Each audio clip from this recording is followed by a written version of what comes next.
Hello, NFT.NYC. It's great to be back this year.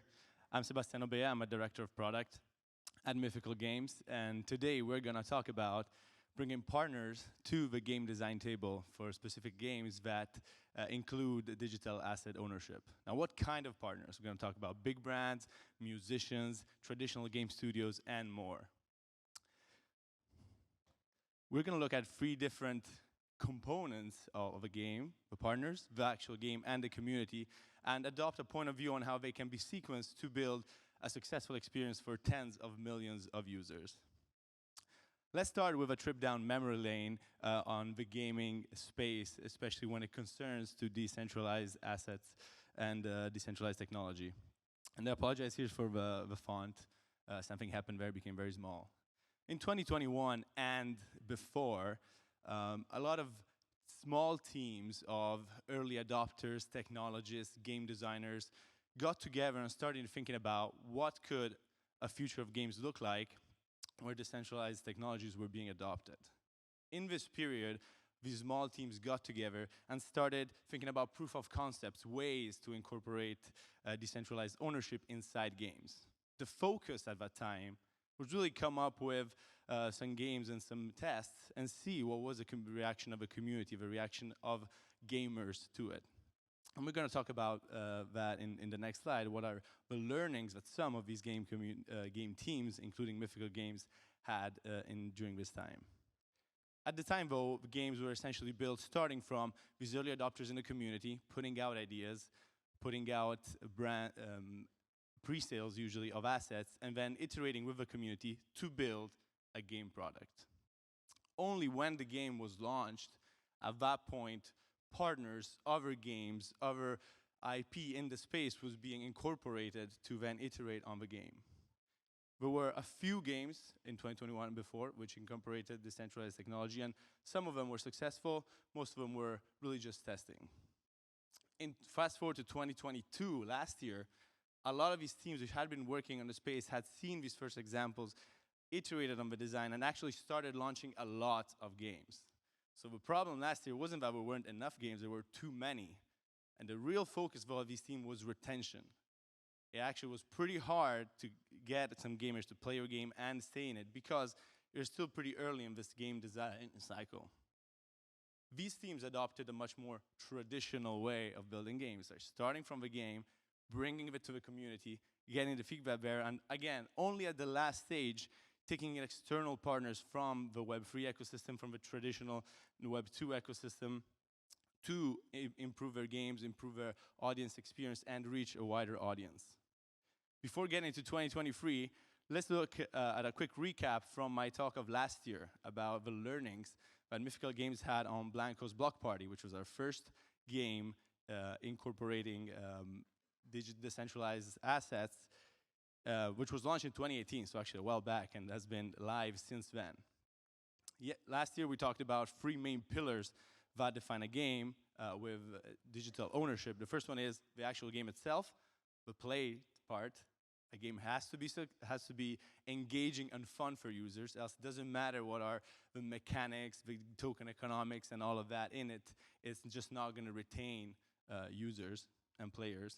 The second one is ownership. Not all games need to have an asset, an element of ownership, but in particular, when we talk about decentralized technology, ownership is usually a key part of the experience of the player.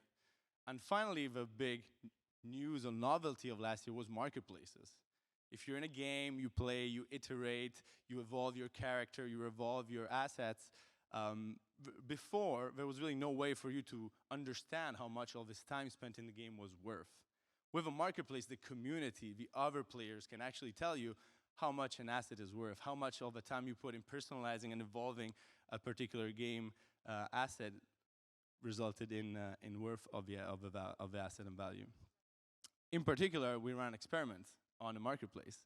When we launched the marketplace for Blancos, we initially only launched it for some users and saw that the users that it did have access to the marketplace spent more inside the game and also played the game more, had more user sessions. So this kind of proved a point that yes, ownership inside a game, and especially digital ownership, can make the game more engaging, can make the experience in and out of a game more fun and engaging for the users. So let's look at 2023. What's the focus for many game teams this year? The game teams working with decentralized technologies. The focus is really to come up with a game that's going to reach and retain tens of millions of users and hopefully hundreds of millions in the upcoming years.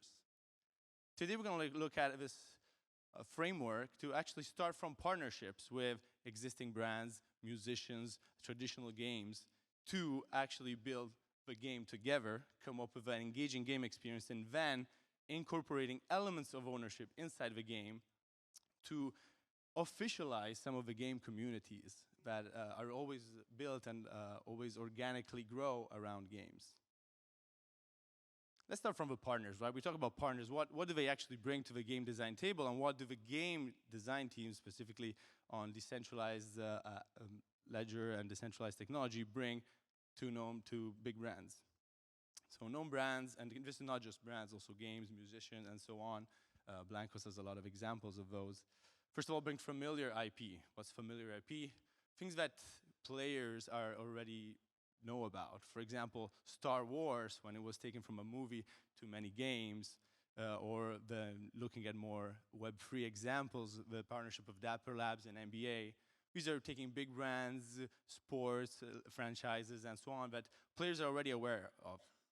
Once you put that inside the game, suddenly the game resonates more with the players. They know what they're dealing with, they know the players, they know what's happening inside the game.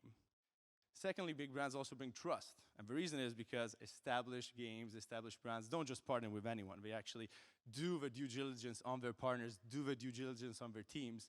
And so once a big brand shows up inside a game, the users, which historically have lost, especially game players have lost trust in a lot of decentralized technologies, NFT world and blockchain, they feel more familiar and are willing to give it a try if there's big partners which are historically not associated with decentralized technologies.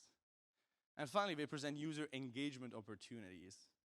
Once the game is live, if you can tie in elements from the real world, like sports events, particular times of a season, particular launches which are not a part of a game, for example, a new film, these events can actually provide really important user engagement opportunities and chances to build inside the game something that exists outside of the game.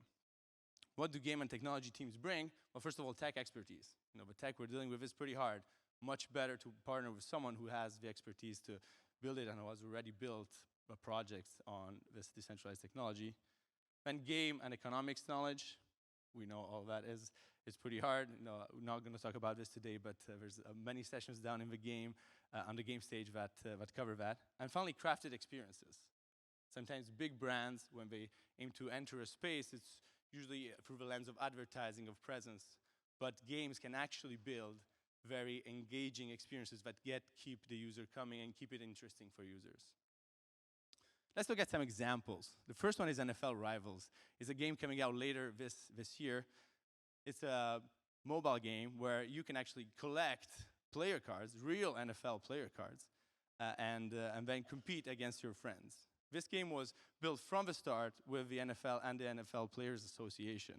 They were part of the game design to really build an experience which crafted to what they thought were fans of the NFL brand, of particular age groups, and trying to really build an engaging game that fit into the array of products that NFL Player Association already franchise and partner with.